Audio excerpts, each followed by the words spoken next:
Alrighty, welcome back to another WRP Live Play TTRPG session. What is WRP? Well, that's me, Faye, Game Master and Storyteller, and Lachlan, our writer and producer. We are a couple who love sharing stories, so much so that we quit our day jobs and created our own company. That way we could create high quality and exciting TTRPG experiences full time and share them with you. And tonight, we're playing D&D. This session features D&D's Shadow of the Dragon Queen, a riveting adventure where of courage and valor, where our intrepid heroes face unbeatable odds in a cataclysmic war. With us at the table are several of the incredible players who have joined us on our grand endeavor. If you'd like to play alongside them, you're more than welcome to join us. You can ask in chat or hop over to our Discord where you can find out more information. Now, speaking of our awesome players, it's time for introductions. Like I said, I am Faye, Game Master and Storyteller. With me is Sirenscape, bringing all of our background music and sound effects. It's a fantastic and affordable sound collection that you can find at Sirenscape.com. And now, we get to meet our courageous, daring heroes before they embark on another exciting tale of magic and wonder. And we'll begin with an introduction for Vash. Hi, I'm Caitlin, and I'm playing Vass. He is a devilishly handsome tiefling bard rogue who has found himself accidentally stumbling across the multiverse. This week's fun fact about Vass, I thought I would give some facts about his mother since we all learned about his father last week. So his mom's name is Celosia, which is a flower that resembles a flame and whose name means boldness. She is a bookbinder with her own company called Bound to Please Bookbinding. She isn't brazen or crass, but she's subtly bold.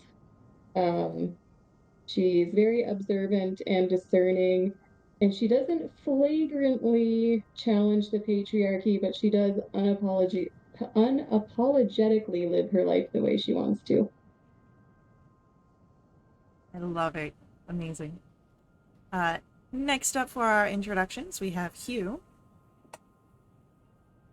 Hi, I'm Stefan. I'm playing Hugh Devere, a fearsome and flamboyant and vaguely French fencer. Uh, Today's fun fact about Hugh is that uh, last week we talked about how his cousin showed him how to do headshots against zombies. Uh, he learned his first picked up his skills in how to parry with a weapon by the same cousins. They would dip sticks in stuff that looked like mud but smelled like something else, and he had to defend himself with a stick to keep it from getting all over his clothes. So that made him learn fast. Heck yeah. Alrighty, and then last but not least, let's learn about Rue. Okie dokie. I am frontboard and I'm bringing Rhubarb Bafflewander to the table, aka Rue. He is a forest gnome lunar sorcerer level 7, hailing from the Isle of Sandcrest, far to the west of our setting. He's 114 years young, kind of a lunar sage of his tribe. Uh, just learning about the world on this adventure, apparently. If I guess a fun fact about Rue, we've been noticing that his shock of white hair has been, slowly and subtly changing to being red. But maybe what you can't see is that the hair on his chest and back is changing colors too from white, and it's turning to a black color instead. Ooh.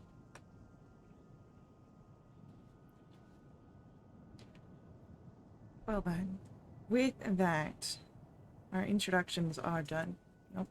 I guess Max wants to be introduced as well. I do have my assistant DM Max with me here, so if you see a paw come into the camera frame, that is him.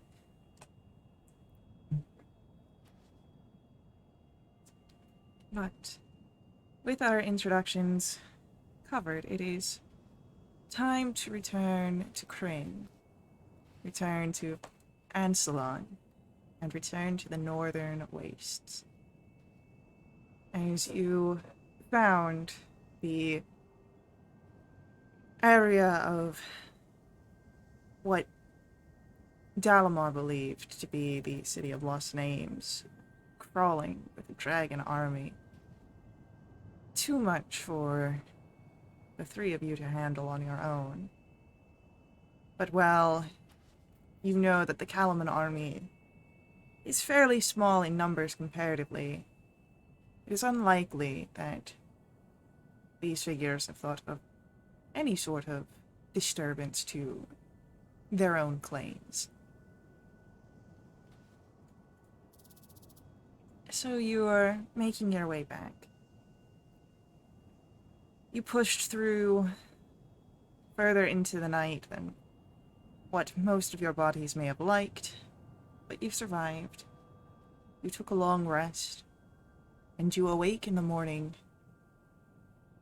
And as you are awaking, let's see.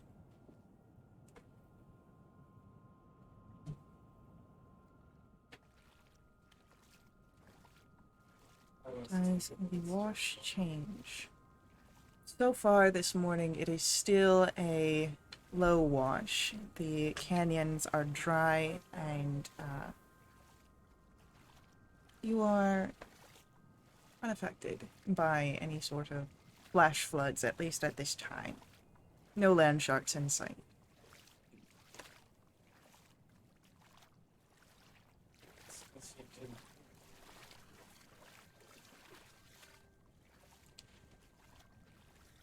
So, adventurers, what does your morning look like?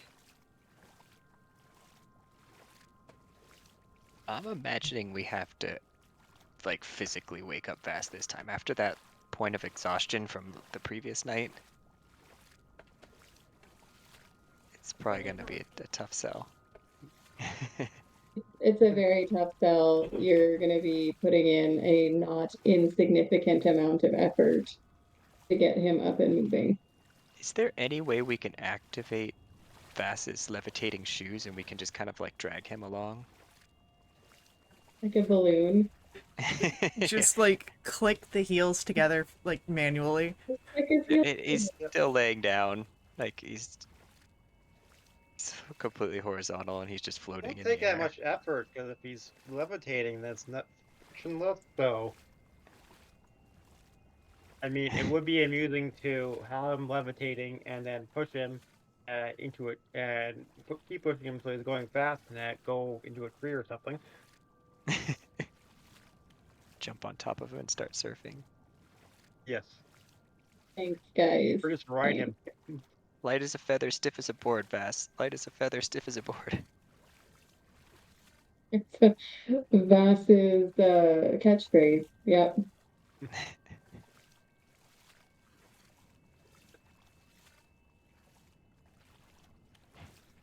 So, morning comes, not as easily for some of you.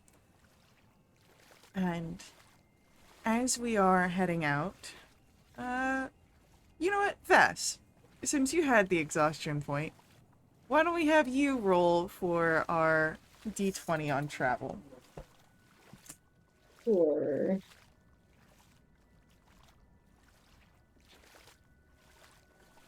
Yep, lucky number 7. Alright, a 7. That is a 7. They're your group.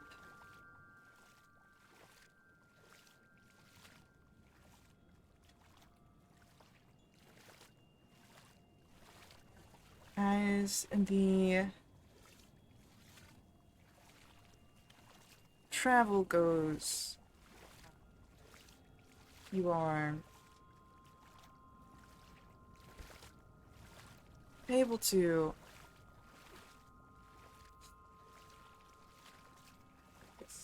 walk a few hours into the day with ease. Nothing seems to be out of ordinary. The wash remains low, as you travel. No flash floodings. And your travel day completes unhindered.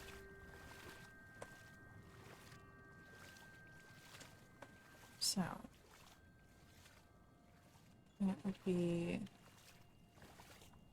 We'll say you've got a half a day's journey now to get you to Heart's Hollow, based on what you covered last night and what you have just completed this day.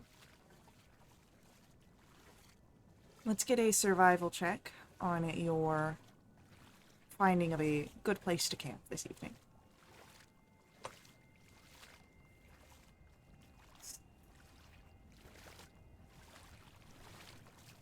I haven't seen any more legless purple subterranean creatures. Not this day.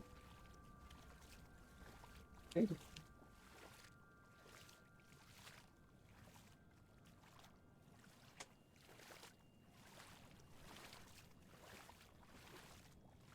You are able to... Oh yeah, with a natural 20 from you, yeah, you guys are all able to find a very great place to rest. You're away from the washes, so even if there is a flash flood, you'll be fine out of the way of it. And yeah, you I guys... feel like with 25, I found blackberries or something. Like a nice berry bush. It's the single bush that grows in the wasteland, and it has a single berry. It's like the dodo birds with the last melon from Ice Age. So After it's done, I carefully plant the seed. I love it. Yeah. Can So I do a nature check to see if in 20 years it grows into a plant? we'll make that at the end of the campaign as part of like the epilogue. I'll make a note of that right now. Okay. Can I do the Yeah, roll do the down nature blind? check now, and then I will write the results down. Holy shit, guys! Another crit! Another nat 20. Meant to be. When the ranger out here doing ranger things. Amazing.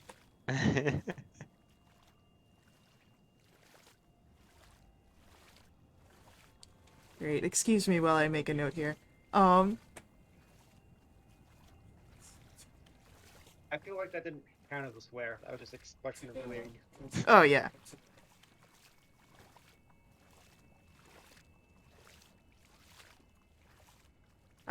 What's the word? The I can't think of the word right now. Extenuating circumstances or something like that. Something like that. I'm too busy focusing on other words.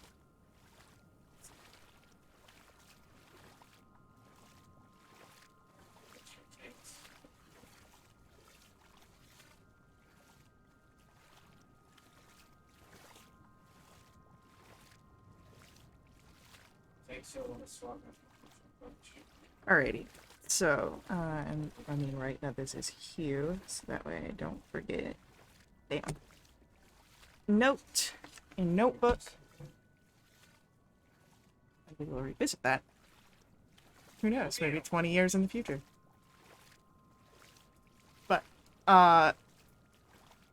yeah, so, I'm assuming you all have your normal watch routine. Hugh on first, or second. That's coming up in the morning. Tons of coffee. Yes. And why don't we get a perception check from Hugh this evening? 7, 14. 14. You, in the evening, you are watching out over the grounds. Witness no change And nothing quite so suspicious as to warrant warnings. During your watch, the night is calm. Through. Make it a perception check on your watch. Yep, I'm gonna use my frog to bolster perception. And he's a D6 now, or she's a D6? Is that correct? Bardic? Yeah. Yeah. I always ask that, and it's always the same answer. Pretty soon it won't be though. So it's a That's good habit to gonna be. 23. Alrighty.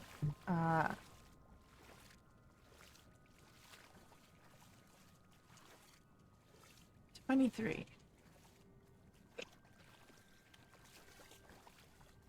In the middle of the night here, under the star-filled sky, you'd notice something strange. Far off in the distance, there is a large creature flying through the sky. Larger than a dragonelle, but similar. Draconic. And you can't quite tell the color in this light, but you do see it. It's not coming towards us, is it? It is not coming towards you, but if you had to guesstimate compared to your position and the map that you have had during your travel, it is flying near Heart's Hollow. Rue's thoughts, like, instantly move to Klistrin and his search for the dragon in Heart's Hollow. It feels completely connected.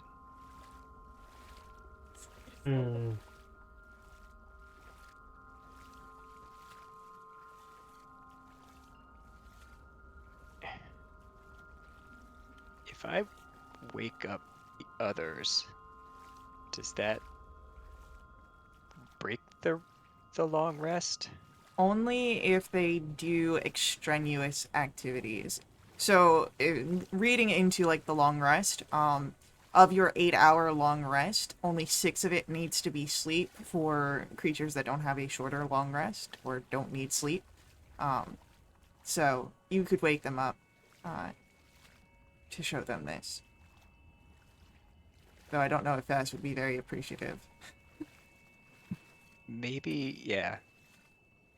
You know, Rue's learning a few things about Vass. Maybe he'll let Vass sleep, and he'll kind of poke Hugh awake. Although Hugh probably just went to sleep, and Vass has probably been asleep for a while. I'll say that this happens closer to the middle of the watch, so it's not like it's right as he went to sleep. Yeah, Rue's gonna poke Hugh awake with his staff. What's up? I need you to look at this. Like, Rue points toward the direction of the dragon figure. Do you see what I'm seeing? It looks like a dragonelle, only much bigger. And if my maps and mind are correct, that's Heart's Hollow that it's flying toward. Do you see it? Do you see it? Do you see it? This is literally, what do your ranger eyes see? I'd say with Hugh pointing it out, yeah, you'd be able to spot it. Or Rue pointing it out, you're Hugh. Yeah, you're able to spot it out in the distance. Do you think that we should wake up fast and head out? I mean, what if it's attacking them?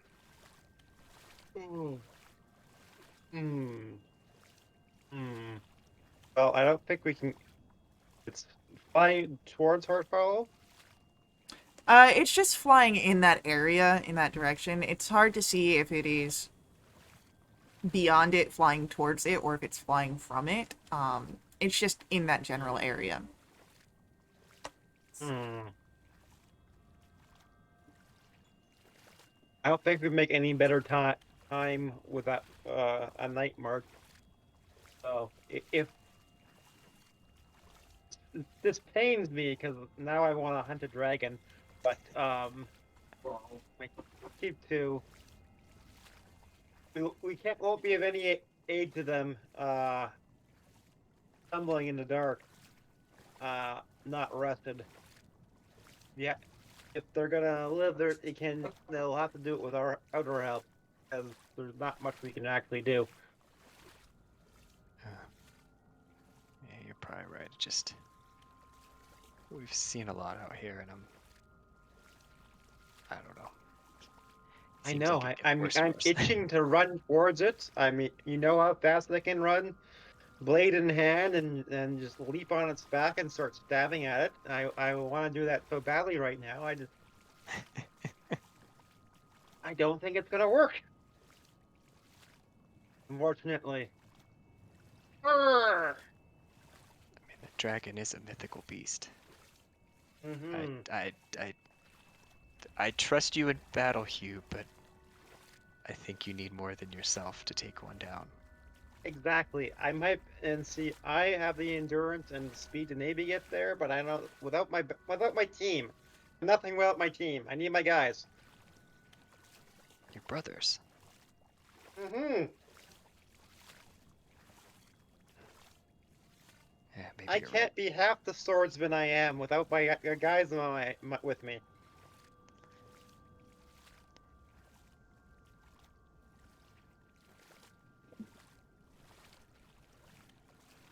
I just had a very amusing thought of every time that Rue says brothers, in Hugh's mind, it's auto-correcting to, what is the word that they use in D&D's, knight background? It's not courtiers, Retainers. the retainers, yeah. It's like every time that Yes. Rue says brothers, like, auto-correct in Hugh's mind of retainers. Poor Rue. It'd be worse to be going full medieval French and referring to you as infantry, as in literally the children that you carry around with you. The, you know, So, other than the dragon spotting Rue, and Hugh, you're able to make your way back to bed, with ease. Nothing much happens on your watch. Just that.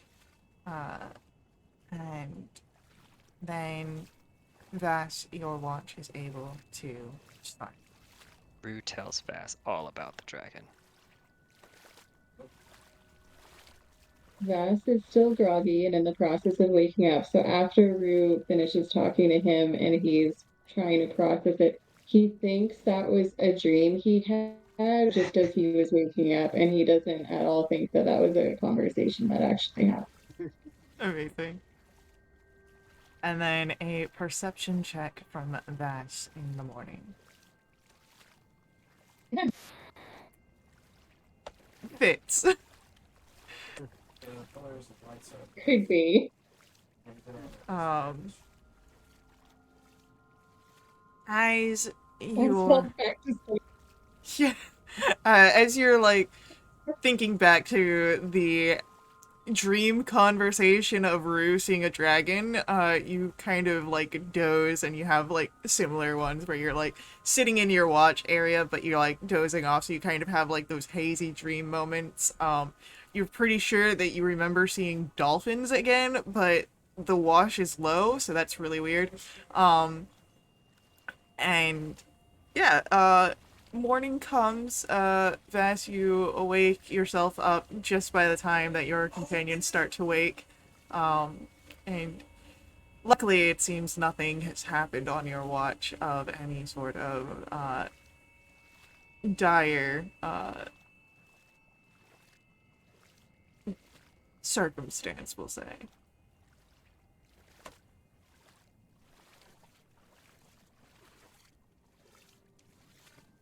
If Ash gets asked how the watch was, he'll just let on that, oh yeah, no, it was fine, it was great. Nothing interesting to report.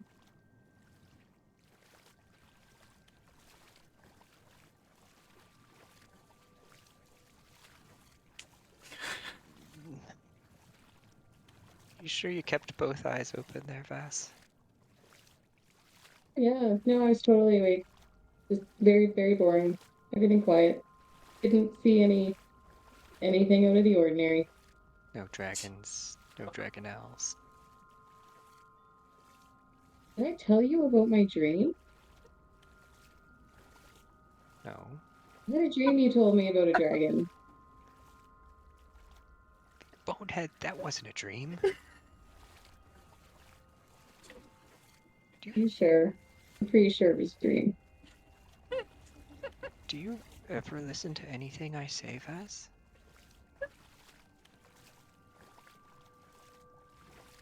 Vass?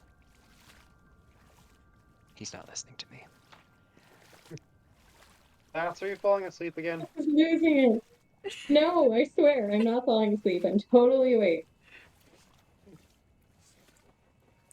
Ah, He was just chewing on coffee beans right now. love it.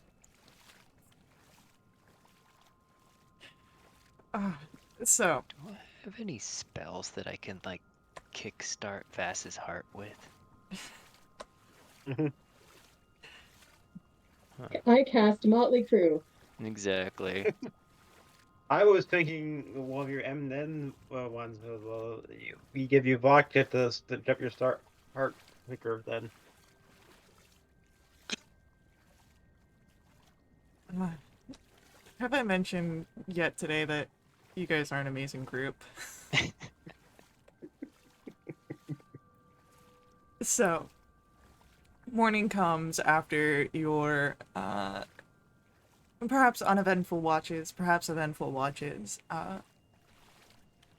and as you are setting out for the next half day's travel to make a stop at Heart's Hollow to perhaps restock and maybe get a bit of respite before heading out back to the Wakenreth. No longer ruins after your interventions. Hugh, why don't we get a d20 for travel from you?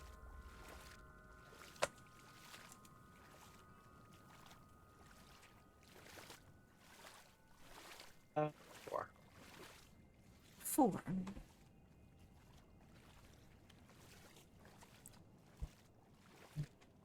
You would notice that Rue is trying to walk quicker after last night's incident, but with a movement speed of 25 and the other two have significantly higher than that, he's still not able to keep up, and you probably have to slow down for him. But he's trying. It's a little jog and trot while everyone else is just walking. Every few steps, yeah, it's like quick, quick, quick, and then like a trot or two, and then quick, quick, quick. Like, he's trying to I get to am 30-foot just movement speed. I am just picturing Rue with like the neon speed walking outfits from the 80s, and he's just like, That's what's gonna happen as soon as he's got like the full Dragonelle leather armor outfit going on. He's gonna see someone wearing neon clothes and be like, "Oh, I need that now." I need all the sets. Yeah. Ryu's actual aspirations in life is to become a Barbie. Uh, uh, so yeah, you're all able to make your way through, and your first hour of traveling is fine. But as you are starting to get into the canyons and passages around Heart's Hollow, I'm going to ask for a survival check. And you will have advantage because of your blessing.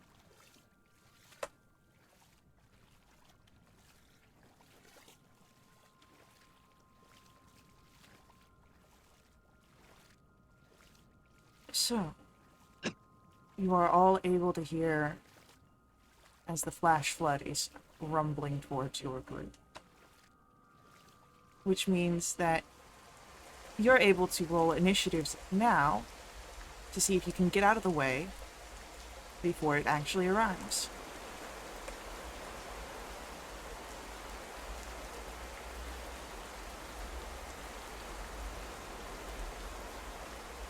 Oh no, Rue.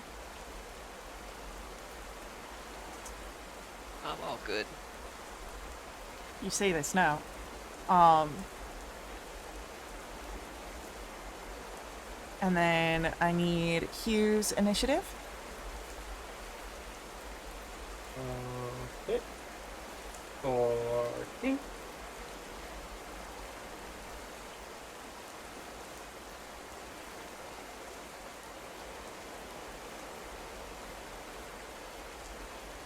So, because you all are able to hear this, you have one round before the waters reach you to act.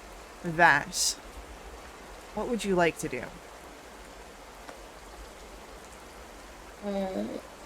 Are we adjacent to anything we can climb to get to a higher elevation?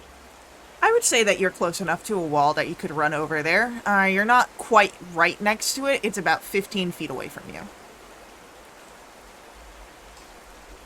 Okay, Vax will exclaim, and then he'll run towards the wall and then click his heels together Okay? and levitate.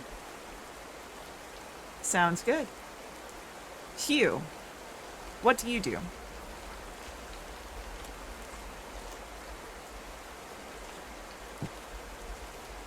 I was tempted to show off by just Misty stepping out of here, but I'm just gonna run to the walls and climb up. Alright.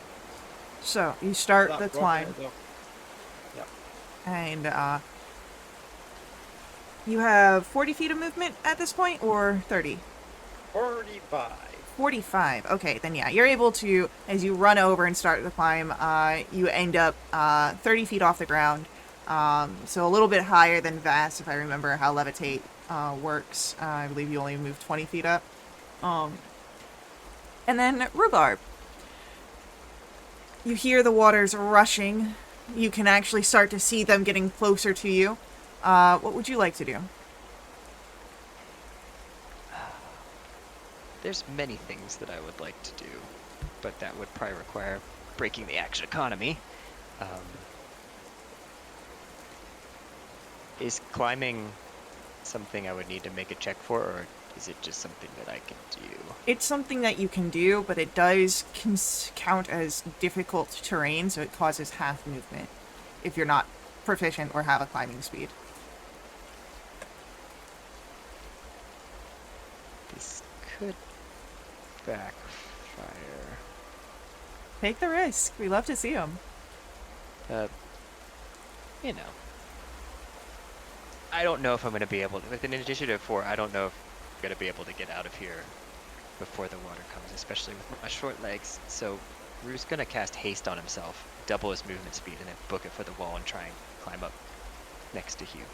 Okay, Or so past Hugh, actually. that gives you 50 feet, and then minus 15 to get to the wall. 35. Yeah, so I guess he doesn't keep up with Hugh, because Hugh can climb better, Yeah. right?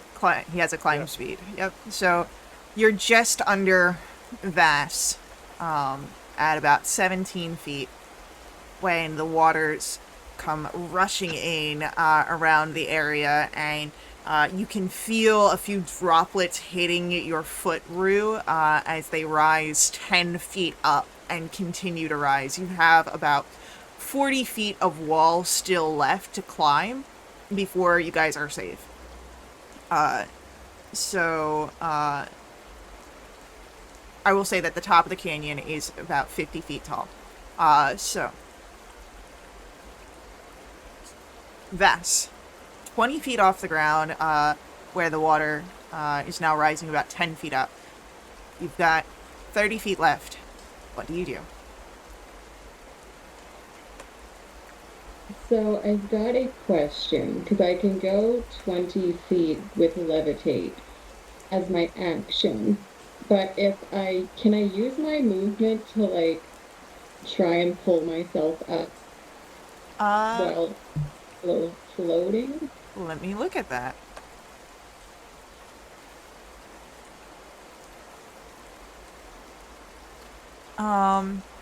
So since you're the target, your move is your movement speed is what you do. So that's part of your movement. So it doesn't actually take your action to control it. It's only if it was someone else was the target. Which Oh, means that you could use your action to pull yourself further than the 20 feet that the spell allows. yes, that is what I would like to do. I would like to get up the rest of the 30 feet and then this might be stretching it. Am I able to like drop a rope down as a bonus action so that if someone starts slipping, there's something there to hold on to? I'd say that the rope would be the action. So you can move the Can I use 20 feet. into dash the rest of the way up the um Yeah, wall? I'll say bonus action dash would work. Okay. So Vass is up out of the way with a rope down for anyone who would like to utilize it. Q, Mhm. it is your turn. What would you like to do? Oh, I should probably still have that eye wash thing going on. I mean, I'm happy just climbing more, but does any but I can do this so looking easily. Does any of my compatriots need my help? Well, with the rope, it will reach all the way down to Rue, who is the one closest to the water right now. And Vass is already at the top. It's likely that you'll be able to get past this with ease now that the rope is there. Mm-hmm. Okay, I'm just gonna continue sprinting after and trust my friends to do their thing. Okay. As Hugh makes it to the top, the floodwaters begin to rise. Rue, I'm going to give you a chance here. You can make for me a strength save to try and grab hold to the rope.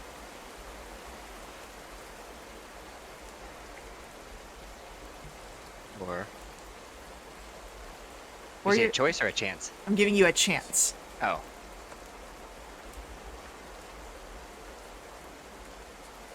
Strength save, huh? Strength save. I'm gonna use my inspiration point to give myself advantage.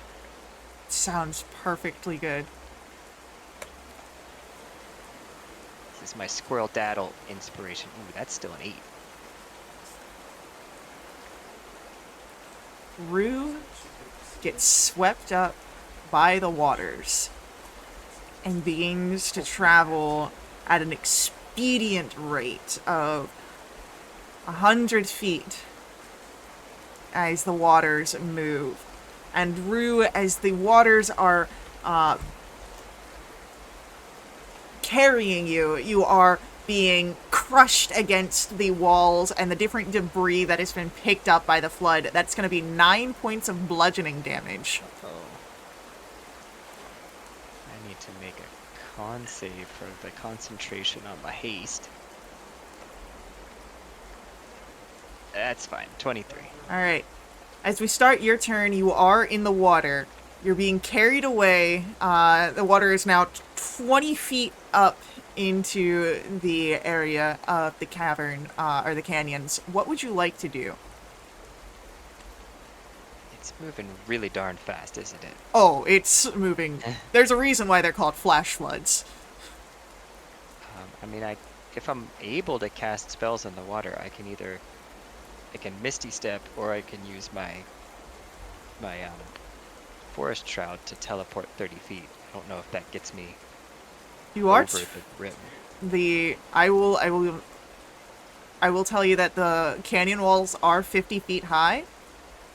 So you would be just at the edge. You might have a dexterity save to try and grab onto the lip. Yeah, let's do it. Let's use the forest shroud just because I feel like that's more appropriate than casting a spell right now. Actually, it's Misty Step.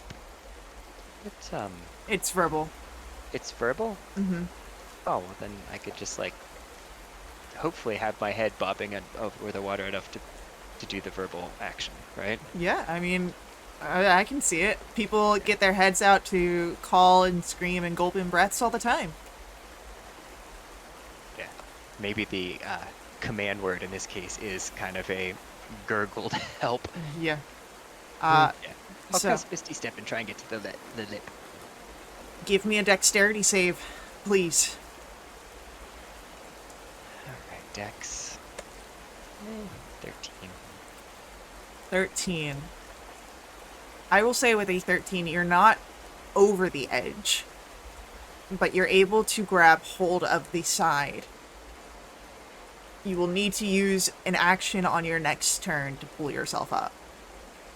Well, no. Misty Steps is a bonus action. You could use your action here. Oh. It's an Yeah. athletics check. Heck yeah. I'm very athletic, by the way. With a natural 2.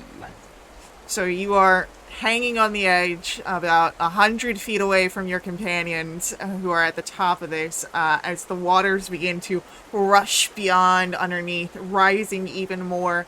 Vass, it's your turn. Okay, so Vax was looking down because he had dropped the rope. He would have seen Rue get swept up, but what is the terrain open enough that he can see where Rue popped up onto the ledge?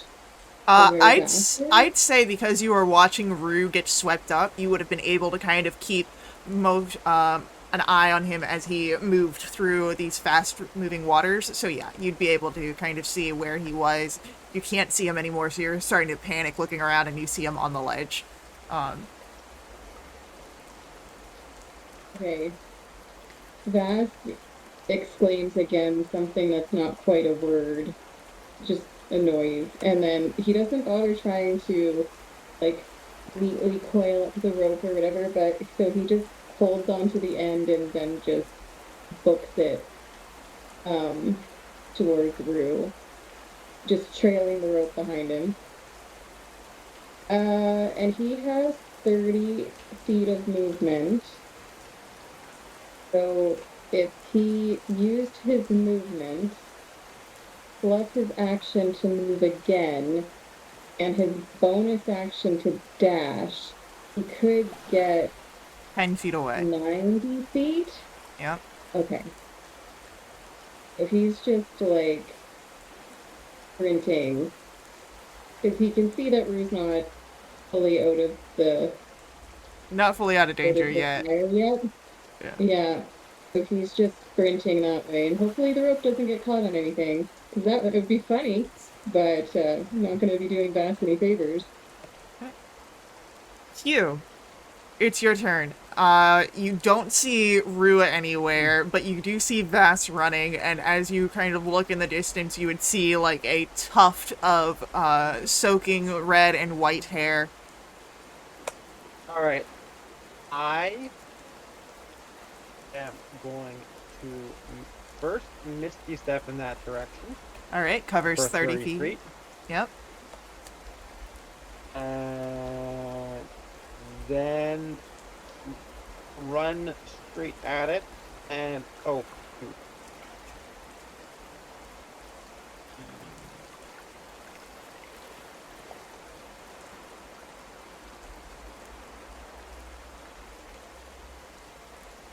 Yeah, no, there's no helping for it. I'll run straight for. Oh, actually, wait. What does the dash action do? Doubles your movement. Okay, instead of the Misty Step, I dash and I go 90 feet, so I'm within 10 feet of Rue, use up all my action by yell out for him that I'm coming for him. All right, so Vess and Hugh kind of keeping in pace as more of the floodwaters come forward underneath, rising up another 10 feet. So they're at 30 feet. Rue, you can feel as they're getting closer towards you. It is your turn. You feel your hand starting to slip from that attempt to pull yourself up earlier. What are you doing? That's a fantastic question. Um,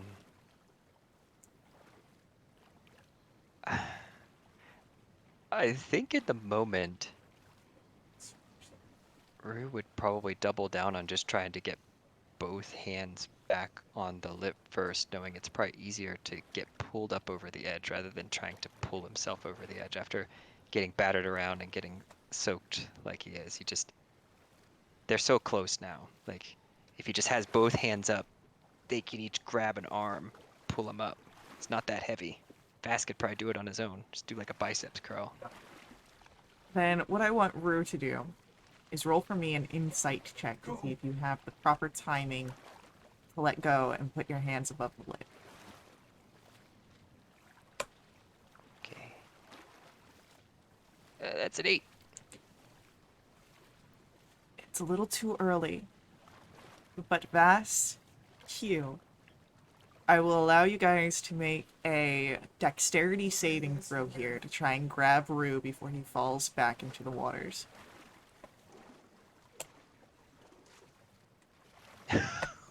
No.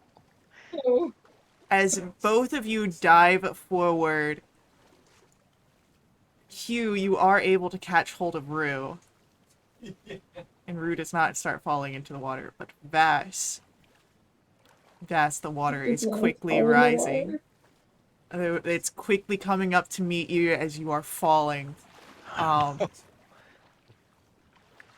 And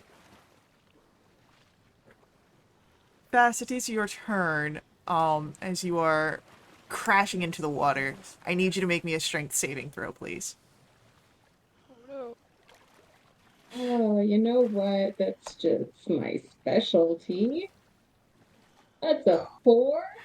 So you two are getting battered by the waters here. Take 8 points of bludgeoning damage, please. As it does come to your turn, what would you like to do? Well, I would like to click my heels again and try and pop up out of the water. All right, yeah, I will say that you do get pushed about maybe 20 or so feet by the time that you're able to click your heels together. But you are able to rise. And you have hold of the rope still. Yep, I'm dangling over the water like a tasty snack. Um, although that's always looks like a snack. Hell yeah. I'm just wondering if I could. I'm wondering if I could somehow use make some kind of like a lasso out of the rope and like try and get it to hook onto like a rock or something so I can pull myself towards the ground so I'm not floating over the water. Yeah, I will say at this point the waters are reaching a level where they're kind of filling in the caverns and so they're slowing down a bit. So we'll exit out of initiative. The major threat is gone. So go ahead, make for me a survival check to try and get this lasso. I'm assuming this is not an advantage because it's not about moving across the terrain. Correct. It was on a 13 and then it rolled to a 5. You definitely have a loop here. You don't know if it's gonna work, but you got a loop. So as you throw it, Halfway there. yeah. As you try and throw it, go ahead and make this a improvised dexterity weapon, so 1d20 plus your dex. And then Hugh and Rue can roll either athletics or acrobatics to try and grab this. So I have a 12 throw. Now I get the 19. Uh, 21. yeah, Rue, you're able to kind of just as you're pulling yourself up with Hugh's help, able to see where the rope hit the ground and scramble over to grab it before it gets lost into the water again. But the lasso loop does kind of dissipate, but you still have a good hold on the rope. Yeah, I'll start pulling on Bassett, or maybe carrying over the end of the rope to Hugh to help pull Bass. It's a whole tug of war moment. I mean, it's 40 pounds versus whatever Bass weighs. But yeah, you're able to, with some effort, pull Vass back over towards the edge, where there is now solid ground beneath your feet. That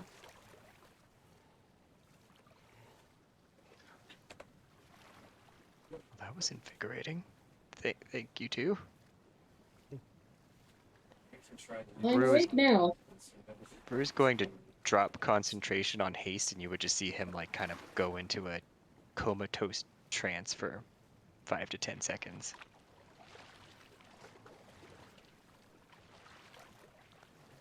With a very effective wake-up call here, you are able to sort of reroute your travels of getting to Heart's Hollow to account for now the high wash that is in effect. And as you continue on your journeyings, this is where we must take our first ad break for the evening. So, stick tight. We will be right back to continue along with our story, but before we head out, I do ask that you let the ads run. They're very important to us here at WRP. They help keep our games affordable, so if you could please stay around and watch them. You can turn down the volume, but just don't mute them. And then, of course, if you want to support us more directly, you can always do so through my Ko-fi. Link for that is on screen, as well as in our chat room. These donations not just support us at Little Witch RP, providing your GM their much-needed caffeine. They also unlock awesome perks for the entire community. Perks include special companions, double treasure, double XP, new quests. A full list of that is available on our Discord, so stick around. We'll be right back.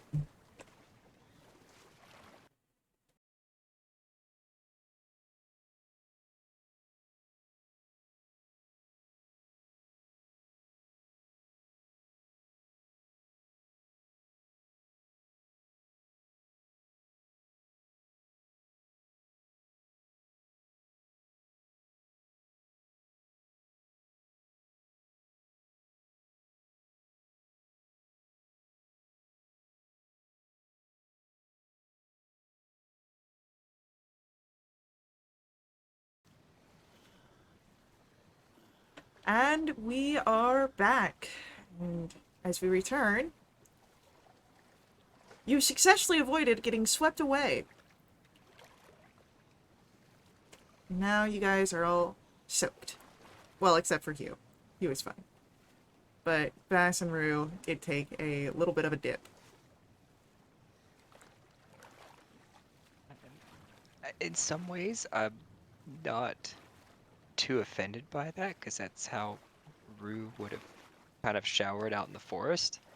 Maybe not with 100 foot per second waters, but, you know, maybe a casually running river or a gentle little stream turning into a small waterfall.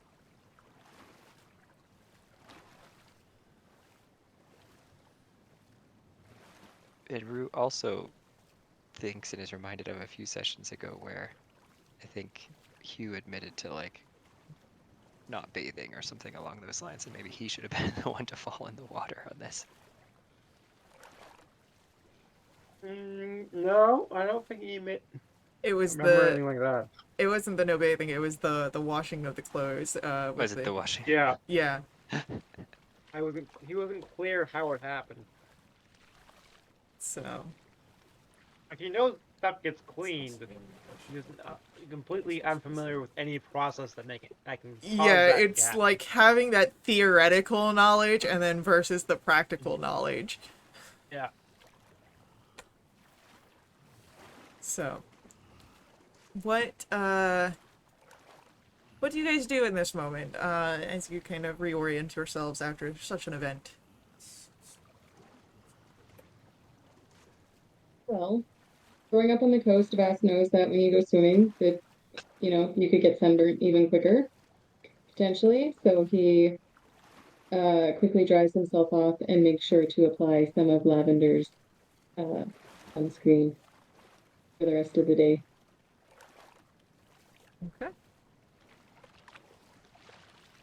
Rue's gonna use prestidigitation to, like, somewhat dry himself off, but especially the hair, and you'd see it just all of a sudden go like back into its like unruly word shock of a ponytail. I don't even know what you call it. Ungovernable. Exactly. It's got a mind of its own. Oh, So the I was instant thinking it, it was just kind of straight up. yeah, just I'm gotta imagine picturing it. like a Oh, troll doll. yeah. Mm-hmm. I think that's what was talked about back like in character creation is that the troll doll hair is the inspiration. Um, Let's see. I probably have it. but yeah, your group. Yeah, there it is. Yeah, that's So Rhubarb. it's changed now a little bit since you've got the red in there.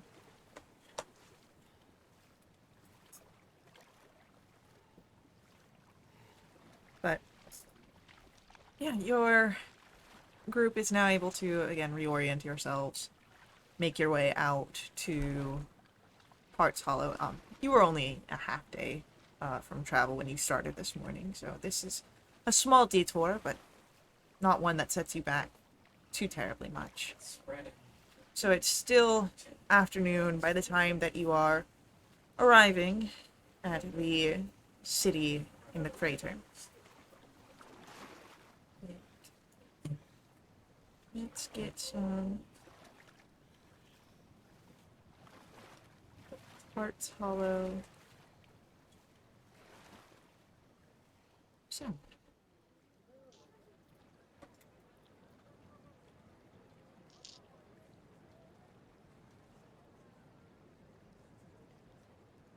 The mosaic streets are bright under the midday sun. There are plenty of awnings providing shade and people on the streets. It's just like how it was when you last saw the settlement here.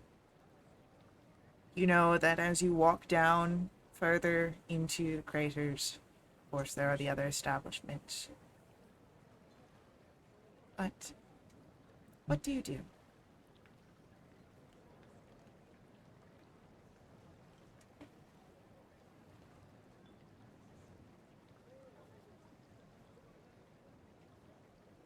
Struggle's real.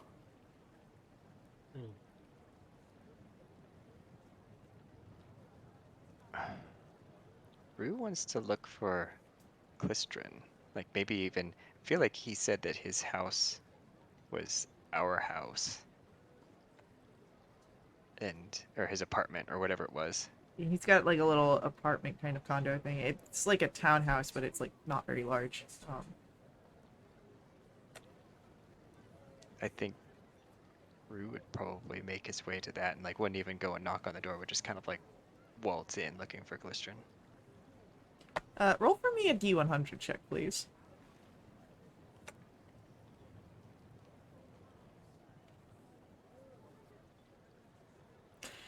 Yeah, you waltz in, and you see the back of Klistrin, who kind of turns. Oh! Oh, hey! I wasn't expecting you guys! But here we are. How you doing? Good. I just came back from a scouting trip, and surprised we didn't run into each other along the way. Were you scouting last night? I mean, I was asleep last night. You missed it. Now you have, like, his full attention. What did I miss? No. It was far. And it was dark. But I'd swear that I saw your dragon flying around Hearts Hollow.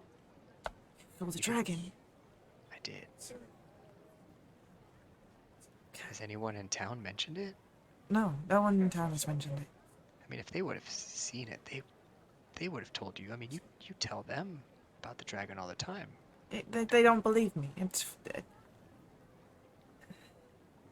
haven't been dragons in this way since, well, stories say before the cataclysm, but I swear I saw one. And you said it was out this way. I believe you. I think I saw one too. And I'll have to search even farther for further. Maybe, maybe it layers in the ground. I have to stop looking for caves. And he seems to move from away from the kitchen where he was standing up to the loft where he had his area, and he starts pulling down on different maps and starts making notes on them. Attention entirely captivated. Ross won't say anything, but the fact that no one in town saw this thing just further reinforces his thoughts that this was in fact a dream.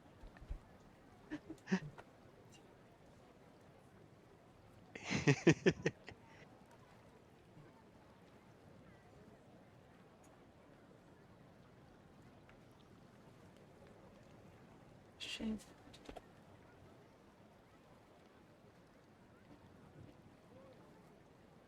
um, but dragons aside, like, have you found anything else interesting or notable on your scouting missions? Any evidence of the dragon armies and patrols in this area still? Not immediately in this area, which is great for Nex and everybody else. I worry about the scouts that go further out towards the edges. Since that's where we had seen the dragon armies before, it's likely where we'd see them again. I guess if he went to the maps, Rue would follow him to the maps and just point out the general location of the City of Lost Names. Just avoid the area around here. Well, that's well beyond our scout patrols, so easily done. Good.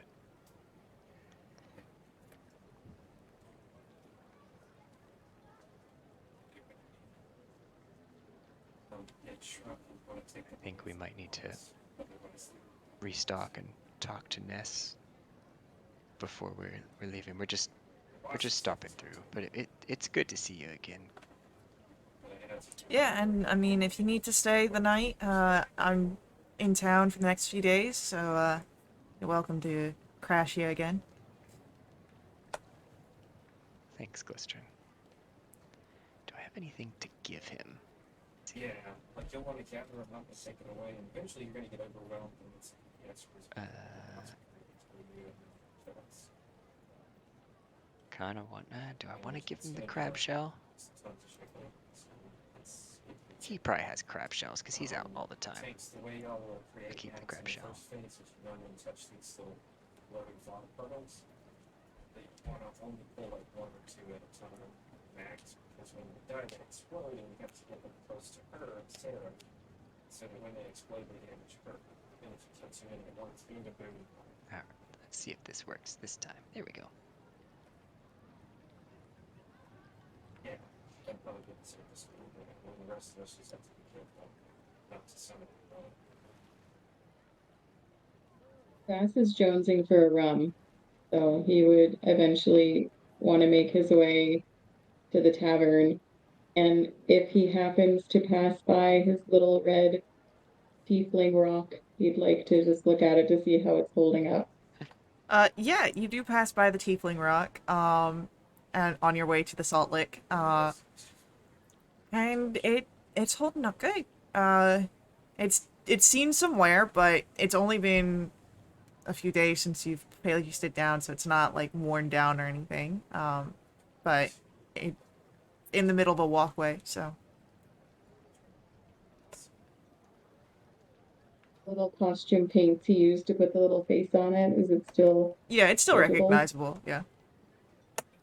Nice.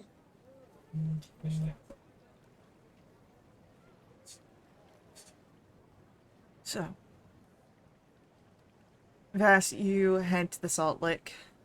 Rue, do you have anything for Clistrian, or do you also make your way to the Salt Lake? Probably make my way down the mosaicked path or whatever closer to the tavern and Lavender's place. Yeah, the Salt Lake will come first, and then it will be Lavender's. Can't stay up here and try to kill him. And you, I'm assuming you're traveling along as well. Yep. All right. So as you all find your way to the Salt Lake Tavern, it is, as you remember it, not huge, little wobbly as it stands suspended over the drop, and Nesh is at her normal spot in her office. Which is just a table, right? Yeah, it's just a table at the Salt Lake. She just calls it her office. That's the best.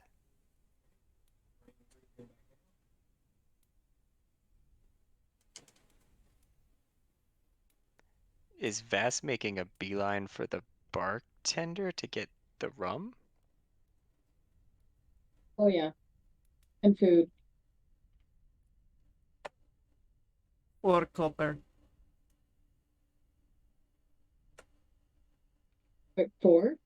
For rum and Oh, meal. okay. I'm shipping this. All right.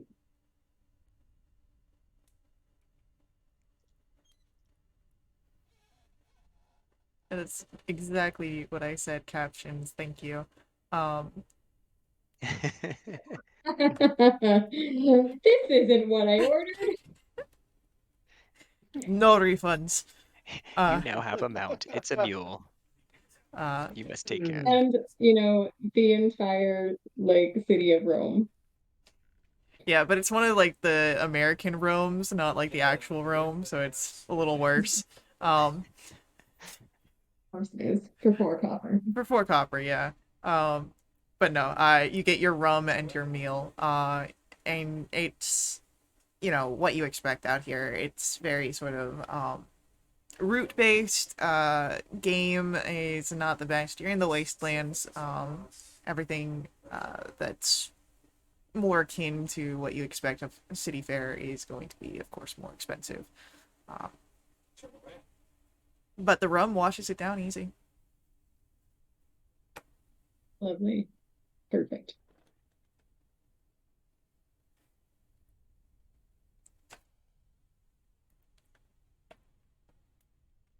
Did Ness notice us on the way in?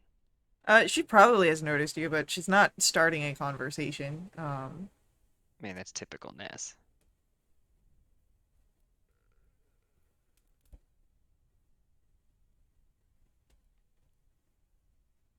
I don't know if I'm ready for food. Rue would walk over to Ness's table and kind of clear his throat a little bit.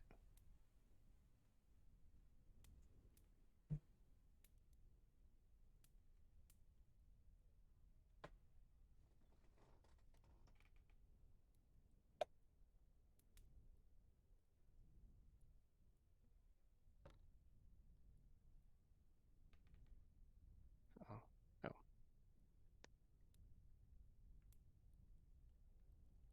So, as you approach Nesh and clear your throat, she looks up and, well, if it ain't our best allies.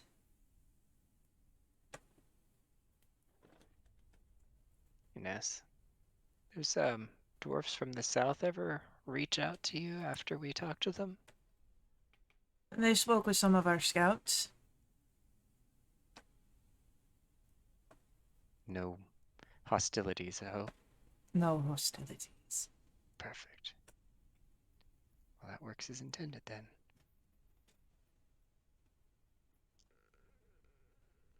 heard any people grumbling about dragons around here last night?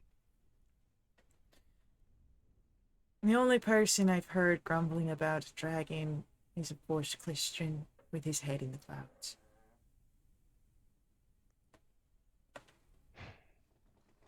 I think he might be onto something. Just maybe keep your head out of the sand a little bit and keep your eyes peeled just in case.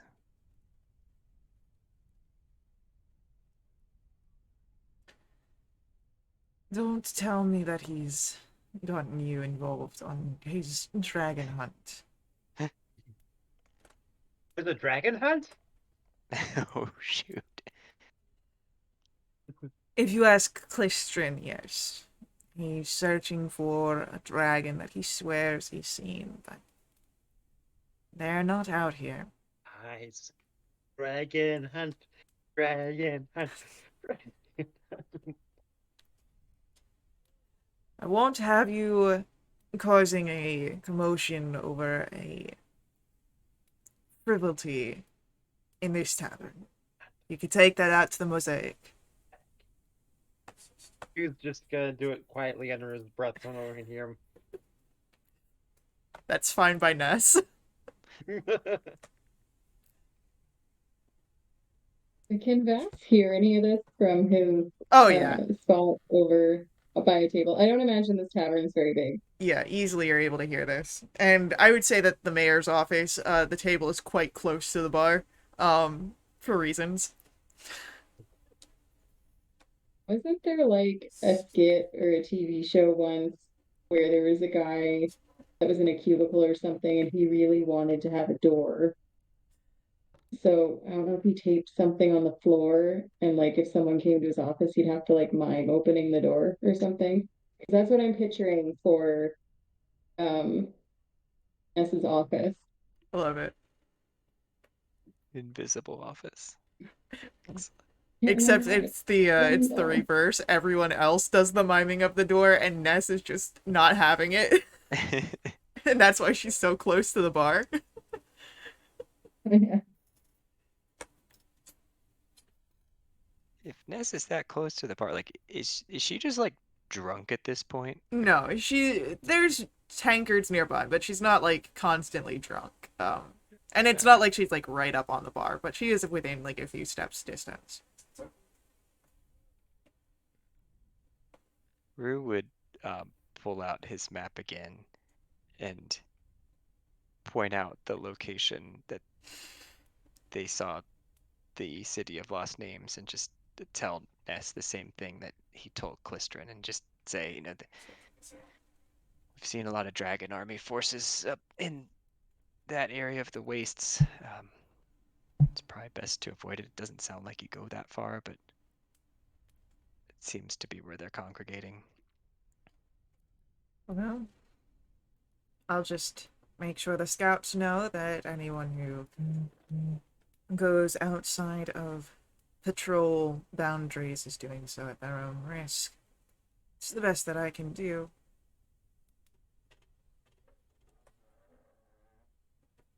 Yeah, we'll likely be heading that way again to see if we can take care of that. I'm assuming that you wouldn't be able to provide any assistance or any of your men. I know you're stretched pretty thin and keep a low profile. Yeah, unfortunately, if we send anyone out,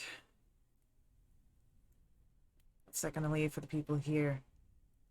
Just because we keep a low profile doesn't mean that we can't be found. And if we interact with these dragon armies, it gives a higher chance of us being found. Maybe not by them, but perhaps any of their allies. If they happen. Retaliation. Whatever else they're teaching at those tactical schoolings in the city.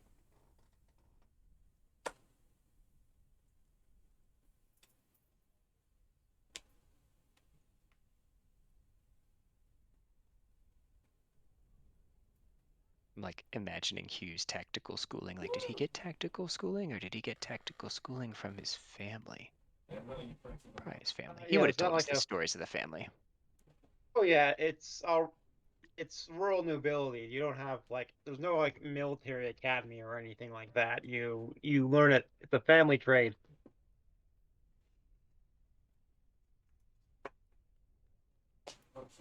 You know, just the local lore and bits.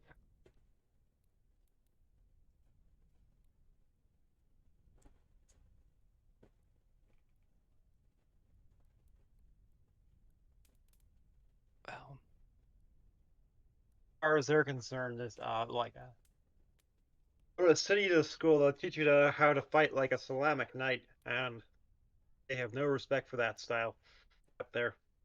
ooh,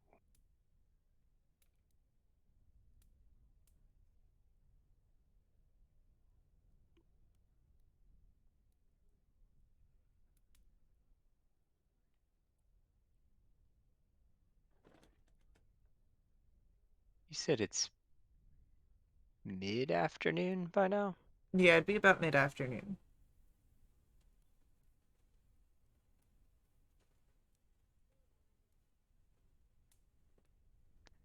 How far is it to Wakenrath? Where are we? Is it? Uh, Are we on Barrow Ridge or High you are High Hunt? Hunt, and Wakenrath is near Stormstep. So you've got about a day's travel. Maybe a little bit over a day because it's in hex number 5. Yeah, I was trying to figure out like if it makes sense to just make this a quickie stop and head on to take advantage of the rest of the day. Or do we relax here in relative comfort for an afternoon after a lot of time on the road, right? Get beaten up by rushing waters. I'm sure you guys still have some bruising from that. Just now dried off. I mean, that was just earlier in the morning, right? Yeah, it Yeah. was like a few hours before you arrived. The bruises have barely started forming then. Yeah, they're still there. You can feel the pulse. They're just you can't see the blood welling underneath the skin.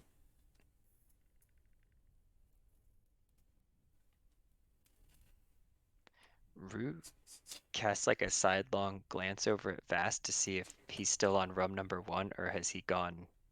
Is he going for it? I mean, how long, I guess, has this conversation been going on? Because Vas was definitely planning to have a second rum. Um, He's doing doubles too. yeah. I'd say it's not a terribly long conversation. But if Vass is a quick drinker, then could be finishing off that first rum. Yeah, like Rue would probably just see Vas lift his hand to the bartender to motion for like another one. As the bartender pours, it'd be another 2 copper.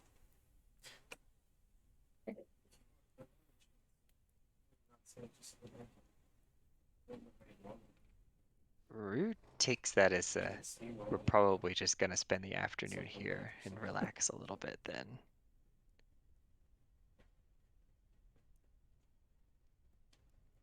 Probably.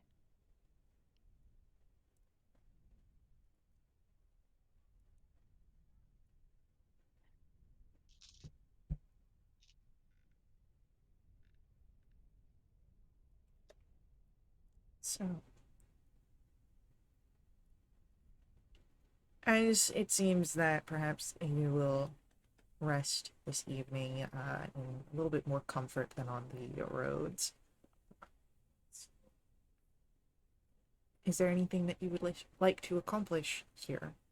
There is a provisional shop, and the Lavenders use some small magical services and wares.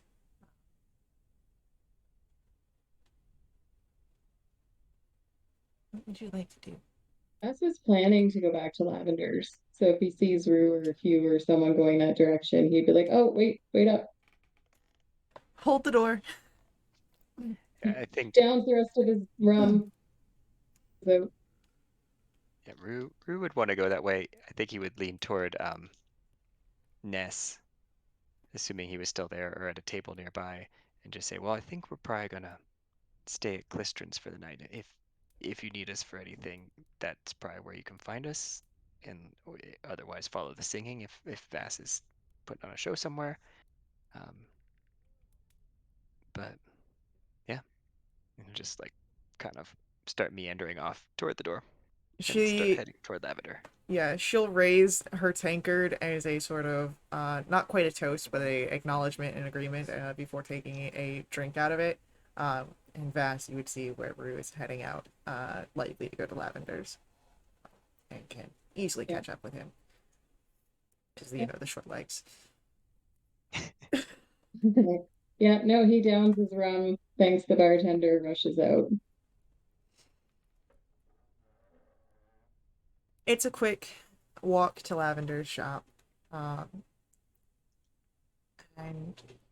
entering in, you smell the sort of incense and more desert earthiness in comparison to the sort of alchemical and herb filled shop that Wyan has. And you see the sort of tall, full figure of Lavender behind the counter. Um, he seems to be working on something, but he will. I've heard the door open. You are welcome to come forward.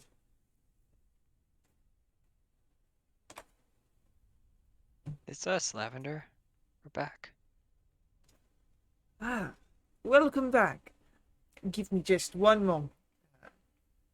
As he finishes whatever he's working on. It does take about a minute or so more. See that he pours some liquids in. But as he finishes turning towards your presence. Welcome back to Harp's Hollow. I see you have brought more than just yourself, Rhubarb.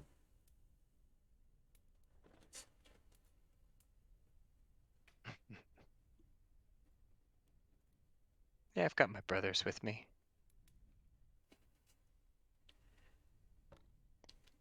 What can I do? Is there something you are interested in amongst my ready-made wares, or are you looking for something custom?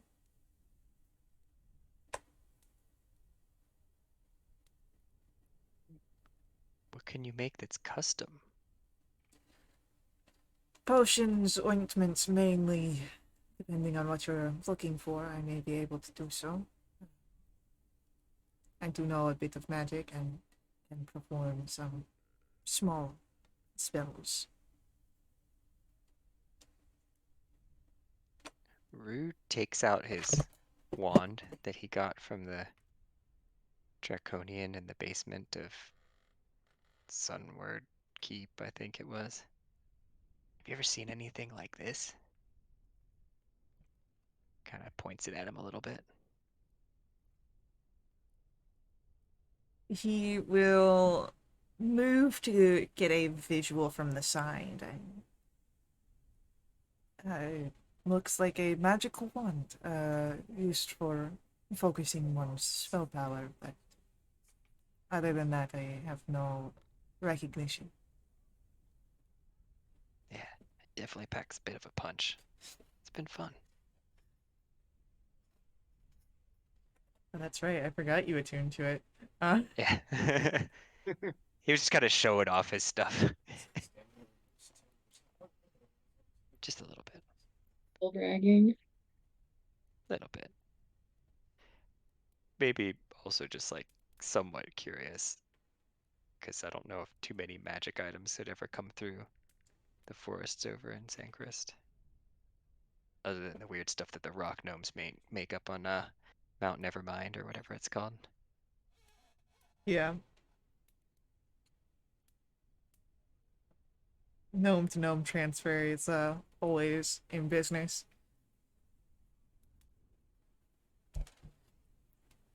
But yeah, so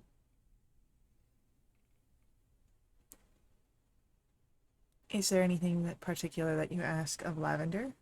Or you just kind of search through his wares? I don't think Rue's after anything in like specific, like super custom, but um, I might do with another couple of those spicy healing potions that you brew up, Lavender. I know I bought you out the last time. I assume you've made some more since then. He chuckles with your description of them, but yes, he has more potions. There is the ones of the deeper red color that seem to come in a larger potion bottle.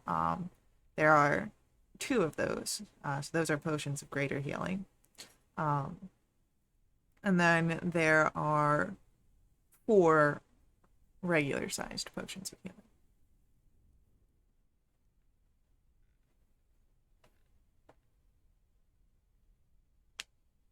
How much do you charge for each of them?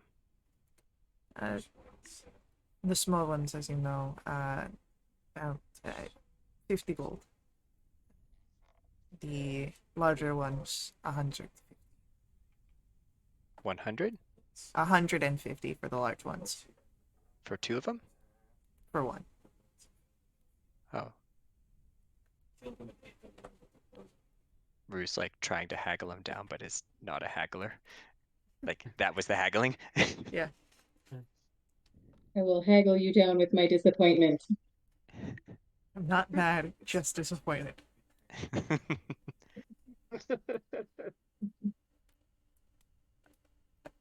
Oh, I'll take two of the little ones.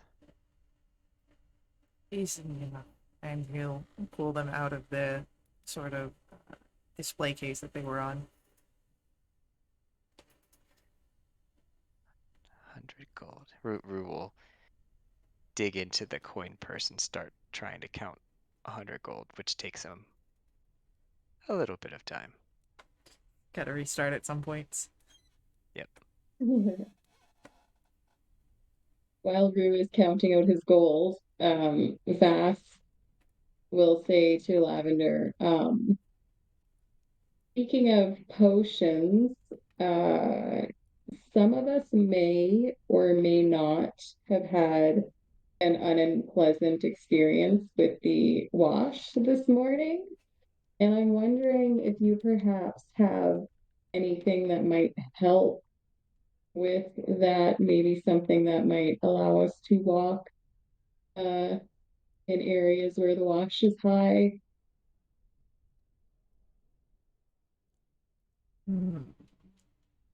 Walk, perhaps not. I have potions that allow ones to be more aware during rests in case a flood comes in unexpectedly. I have potions that allow for, if one gets caught off guard, to breathe easier in the water so their lungs can persist. Walking is a little bit beyond what I can brew. So how much would the water breathing potion cost? It would be 180 gold. 180. I will take one. It Will is you the take silver? silver works. And you are the proud owner of my current brewed potion of water breathing. I will have to make another before any other purchase. Ruby.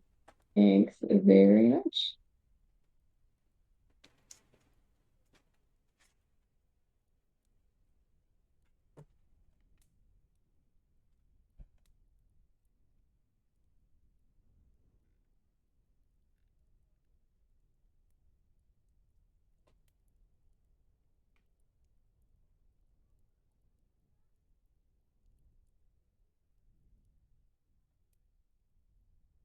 Once Rue's done counting his money, he'll slide it onto the countertop or wherever is appropriate. And then he's gonna go back. I believe you said there was a chair in the store and Rue sat on it the last time. He's gonna go plop back in the chair like last time and just start staring off into the distance like lost in thought with his 1,000-yard stare like last time. Totally. Uh,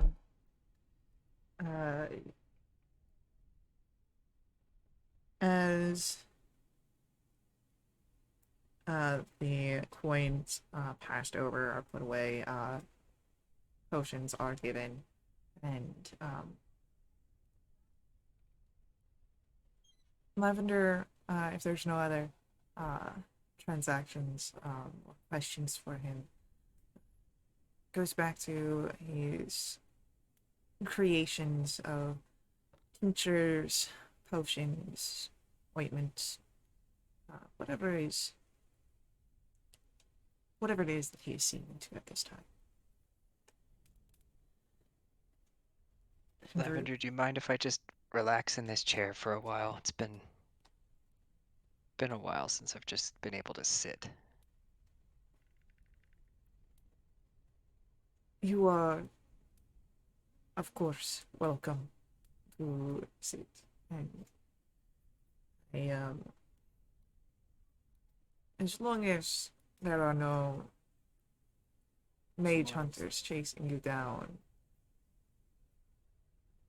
you are fine. Have they been through here? Luckily seen- not. But unlicensed as I am, could never be too careful.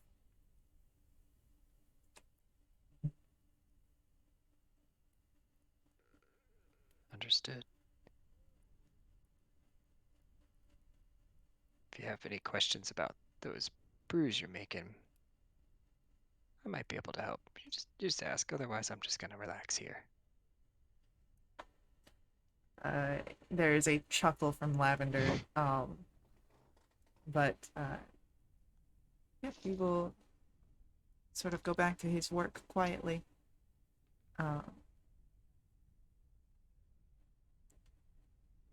Any other Oh, businesses? Lavender, Yes. do you have any sort of potion or drink additive that might, help wake you up in the morning in the absence of coffee? Uh, yes, actually, I think I do. And he'll pause, go over to his, you can see a sort of wall of different items, and he picks up a jar, and it's a root that is not hard to come by in the wastelands here.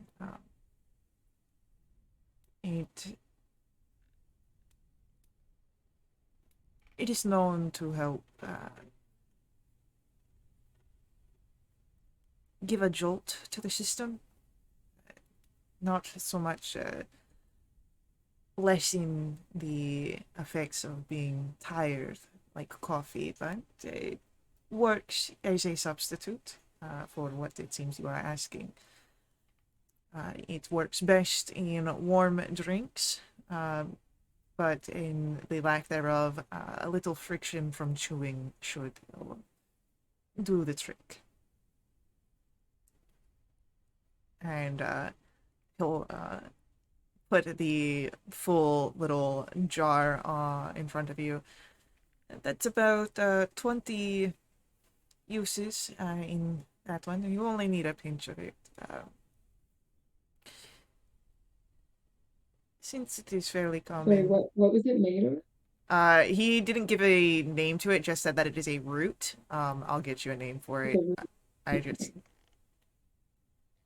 This isn't something I was prepared ahead of time, so we'll get a name for it at some point. Edible root. Yeah. But yeah, so you've got 20 uses in the jar, and Lavender will price it at 2 gold. Oh, absolutely, sir. Here is your 2 gold pieces. So uh, he'll take that, and then you see that he makes a note for what he's going to need. You can see other ingredients that are kind of listed there. He probably gives this to the scouts for whenever they're heading out.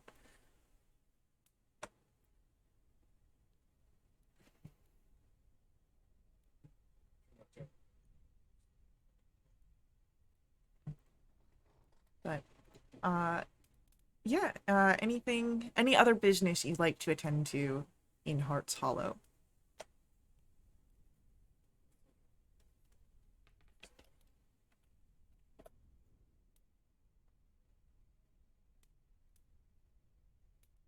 I think we've talked to everybody we know of, other than maybe the people that Hugh and or Vass had a run in when they were trying to source their rocks in the first place. I feel like there was some sort of drama around that one, but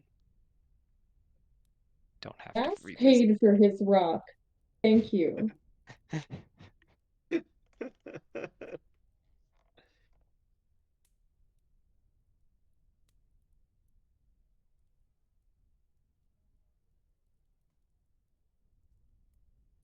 Yeah, Rue just wants to like chill and rest his bones at Lavender's for a while before probably finding some dinner and crashing at Klistron's. I don't know if Vass is performing at the tavern or anything. We would probably go check that out. Yeah, Vass will inquire if they need slash would want someone to perform there this evening. Yeah, they won't turn you away.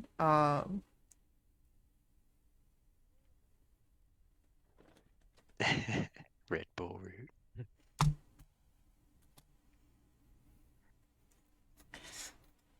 Vass, I have this idea that Rue could use hallucinatory terrain to create like a whole elaborate like stage presence setup for his live shows.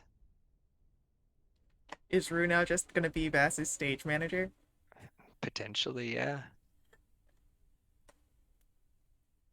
Yeah, Oh, Vass thinks wistfully of the access that he very briefly had to the smoke machine. and then that wistfulness turns into anger as you remember Dalamar who stole it. Oh yeah, no, it totally gets a bitter taste, you know, after just mere seconds of thinking about it. Oh, it's gonna be a night of revenge songs and edgy songs. Revenge dress, but make it a performance.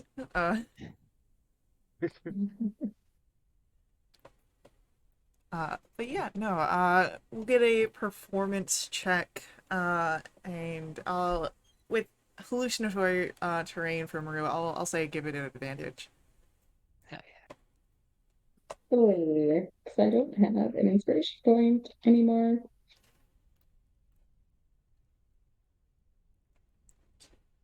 26. It's pretty good. They are. For advantage. I mean, you avoided a natural one, so Yeah, thank Asmodeus. as your performance, it's much like the last time you were here. They take to you very quickly. You are more than a breath of fresh air, uh, and they are living for it. The Salt Lick soon is the spot to be this evening. And you get a fair amount of complimentary drinks sent up to you. Okay, perfect. Certainly not going to turn away any of those.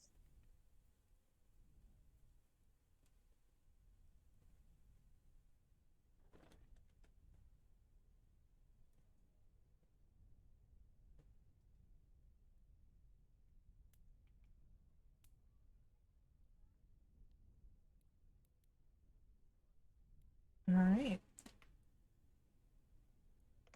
How late do you all stay out?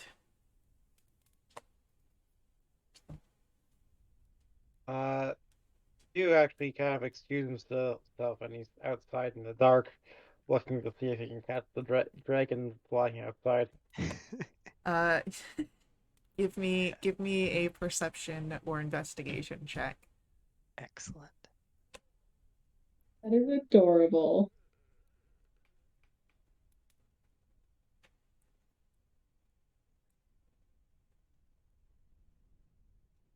Perception? Perception or investigation, your choice. No. Okay. 14. As you look up, you're not seeing a dragon, just the stars and the moons above.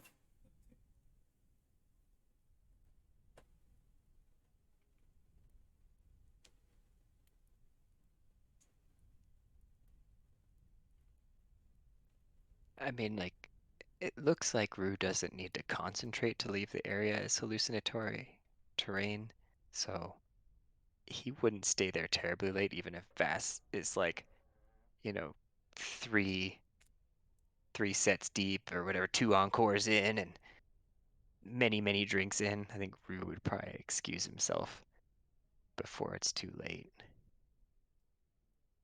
because he wants some good sleep. Yeah. I forget at Clistron's, where I feel like Rue slept under the skylight or something up on like the top floor.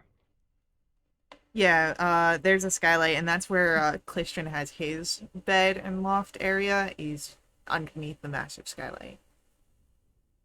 Did Clistron come to the Yeah. show? Yeah, he'd be there. I think if he left, Rue would probably leave at the same time as Clistron. Okay. Um, And then they could talk about dragons till they both fall asleep. Which might mean Clistron does not fall asleep, I don't know. yeah. It's very much like the kids at a sleepover where like you talk until like, you're falling asleep halfway through the sentence. But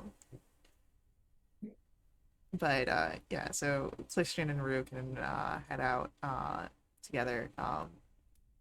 Pass by Hugh, who's looking up in the sky. Um, how about Vass? Vass is definitely vibing off of the reaction from the crowd, and he's just drinking that in.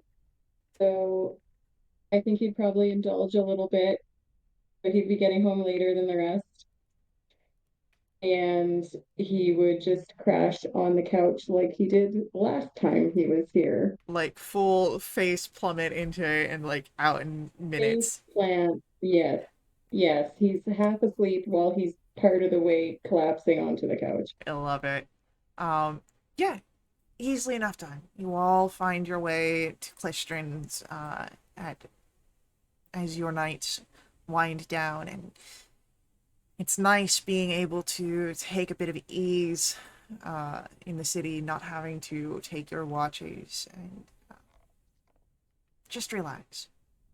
Especially knowing what waits for you once you find the Kalaman army and return back to the city of Lost Names.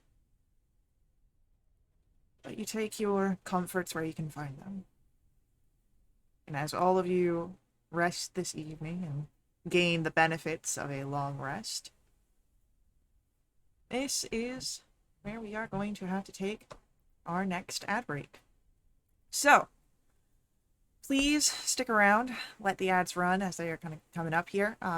Ads help us out tremendously. They help keep our games affordable. You can turn down the volume, but please don't mute them or leave us. But if you want to help us out more directly, you can always do so through my Ko-fi. Link for that is on screen and in our chat room. These Ko-fi donations not just support us at WRP, they also unlock awesome perks for the entire community, perks that benefit everyone who plays with us for the next month. They include special companions, double treasure, double XP, and new quests. So, stick tight. We will be right back to continue our story, and we'll see you all very shortly.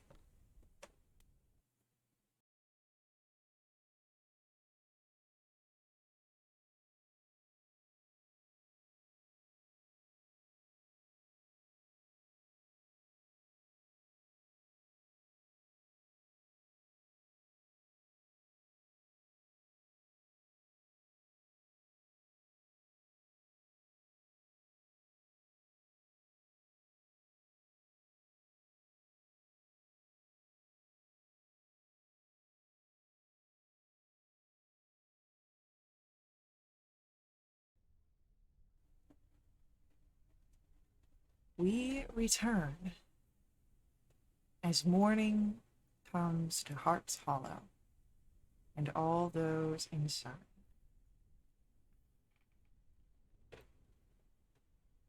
So, what does your morning look like? In Clistrin's very simple abode. Bass needs to make some kind of a check to see how hungover he is. That may or may not impact how much of the Red Bull root he imbibes this morning. Okay? I'd say just straight constitution. Is that a save or a check? We'll make this a save. Alrighty.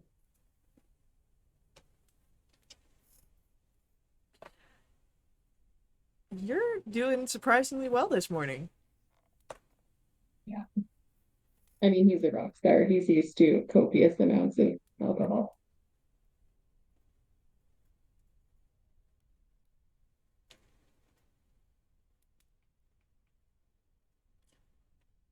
All right. Hugh is with a piece of charcoal and some parchment. Doing it started out as a tactical assessment of how to fight a dragon, and now it's just becoming a series of children's doodles.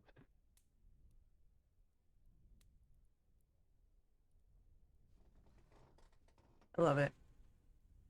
You have Clistrin in the morning like, oh, that one's actually really good. You got the anatomy right.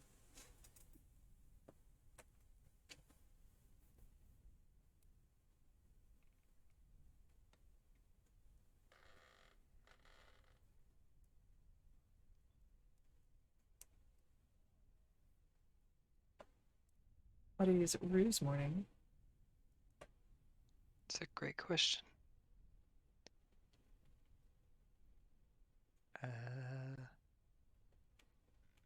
Probably up early, as usual. Probably creeping around downstairs, trying not to wake Vass up. Although I think like Vass could probably just sleep through whatever noise Rue would make. Maybe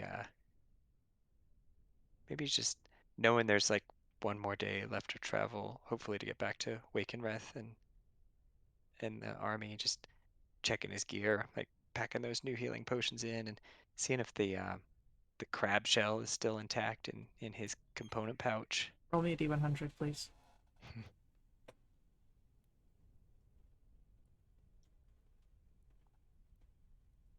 23. 23. You see the crab shell. He's got a fracture. It might have gotten struck when you were in the water. Man, I don't know mending, do I? Crap.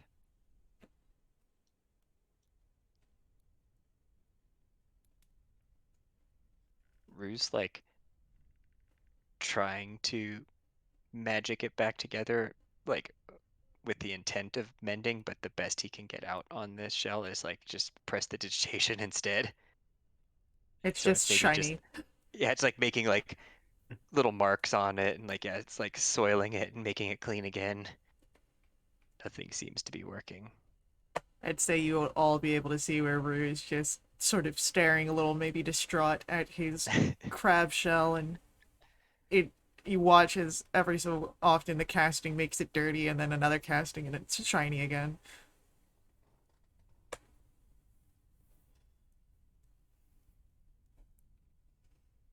I'm gonna hang on to it though. It's going back in the component pouch. Okay. So delicately you move it back into the component pouch, making sure you don't lose any of the pieces. Exactly. And yeah, uh, breakfast can be made for you, just as it was last time. Nothing terribly special.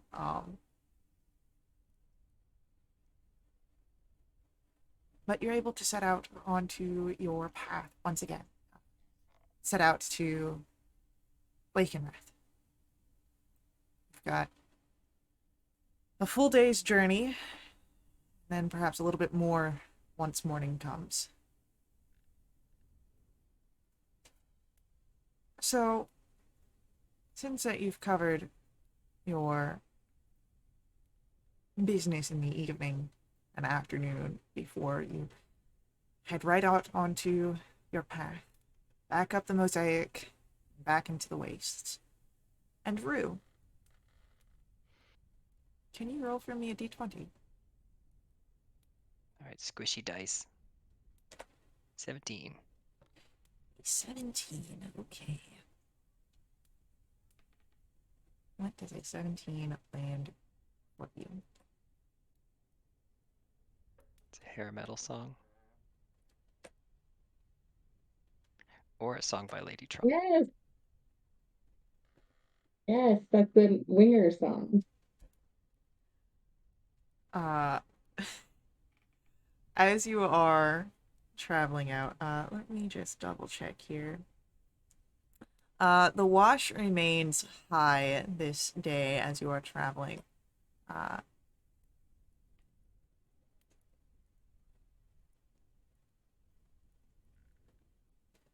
And as you are moving through the area,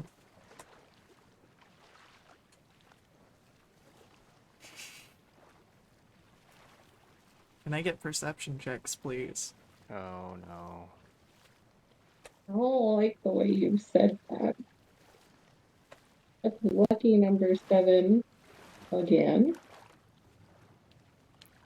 Vass and you are unaware, but Rue and Hugh, you hear the rumble in the distance. And as you turn, you can see again that dust about a mile off. The sort of purple-hued skin of something as it dives into the ground.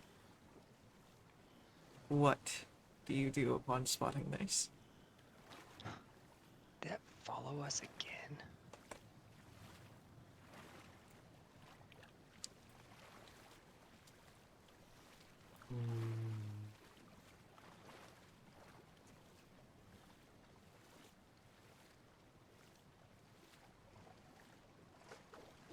Is it...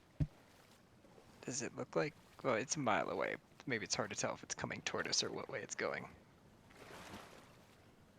It's a little hard to tell. It seems not to be heading away from you. You can tell that much.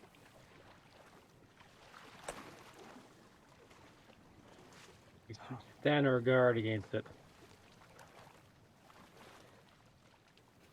Yeah, I mean, we could use Fernelope as a distraction again, but I don't want her to get totally mad at me.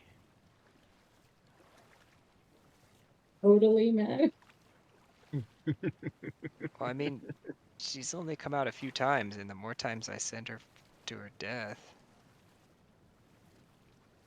Oh, assuming she died. Maybe she just disappeared. Sometimes she disappears. Isn't she always totally mad when she's mad?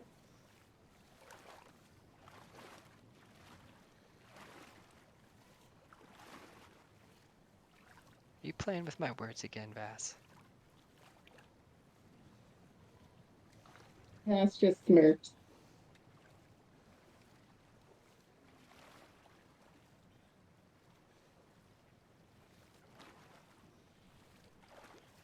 Not have Fernelope be the butt of your jokes, Vass. We'll have to find another way out of this.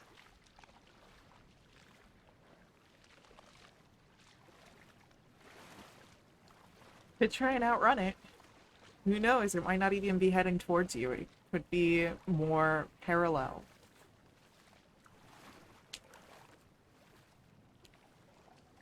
Have one of you guys told Bass what you've seen? Or is he still not understanding that there's something going on?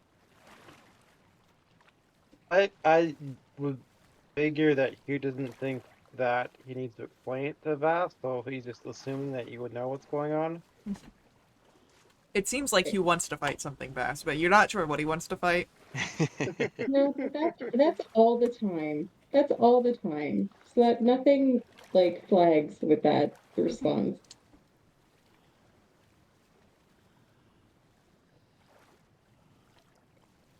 Yeah, I guess Vass is just blissfully unaware and wondering why Penelope would be mad. Yeah. I mean, why are you just standing there, Vaz? Why don't you float up and see where that thing's going? Get a better vantage point from your Where what thing is going. I mean, do you not see the giant dust cloud out over there in the distance? As Rue points it That's out, you can see it. oh damn.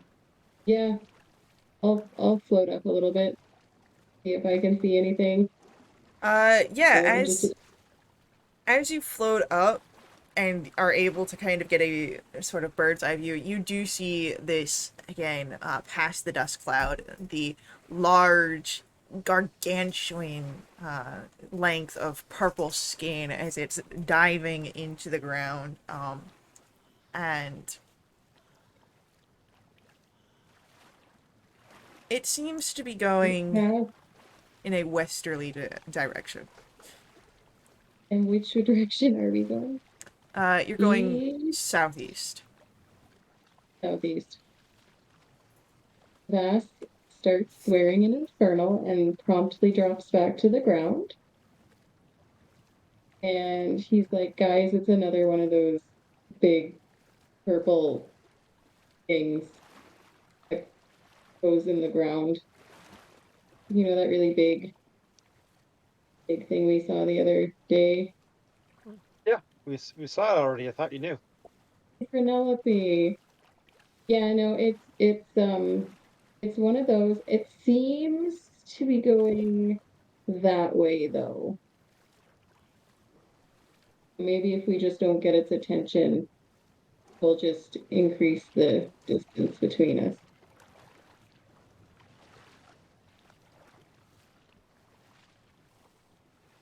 Yeah, I guess, is it to the east of us and heading west, or is it to like the north or south of us and heading west? It's a little more northwest, uh, and heading in a more sort of southwesterly fashion, where you are heading southeast.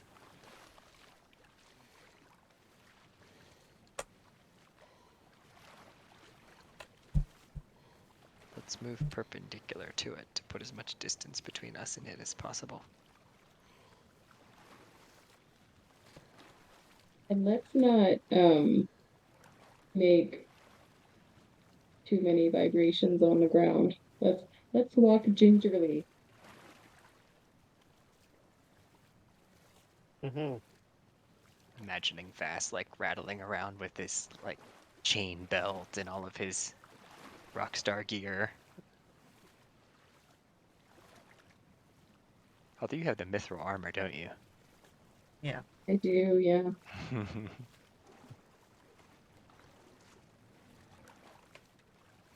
Cass is really good at being quiet when he's properly motivated.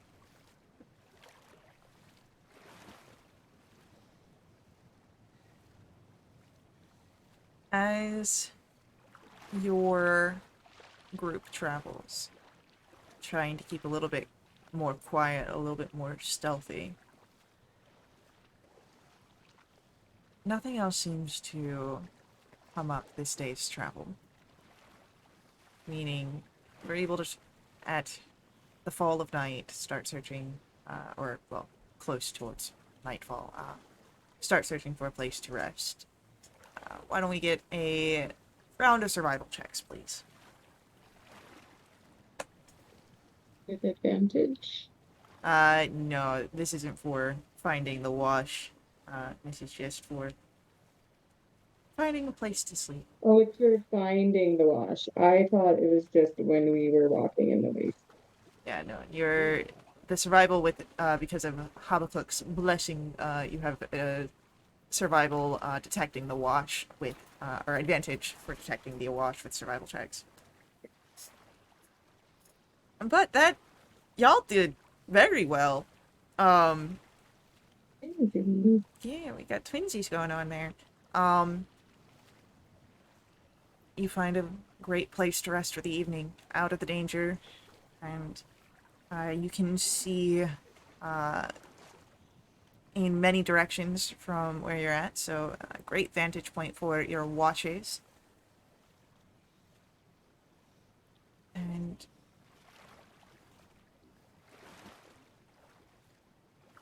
as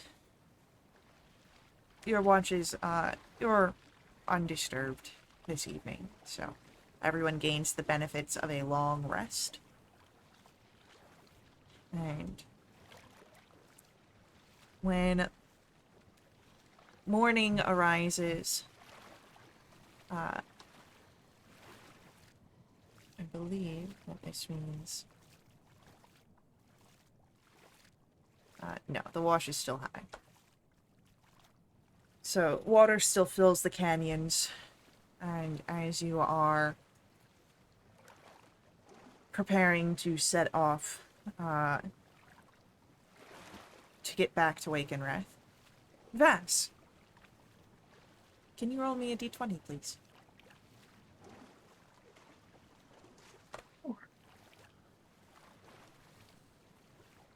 Nine.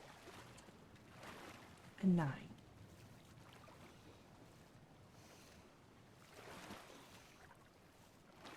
The first hour of the day is without issue. The sun shines above you. You have, of course, a few tide pools that you've seen. And the day passes on. The trek. It's about midday when you're able to see the fully formed Wake and Wrath standing as you had left it. No longer in that state of falling apart. And you would see tents set up. Army tents. In the colors of Calamon. It seems that Vass, your communications with Tatina came through. And they were able to find this landmark. And as you are in the late morning, midday, able to make your way into the campsite.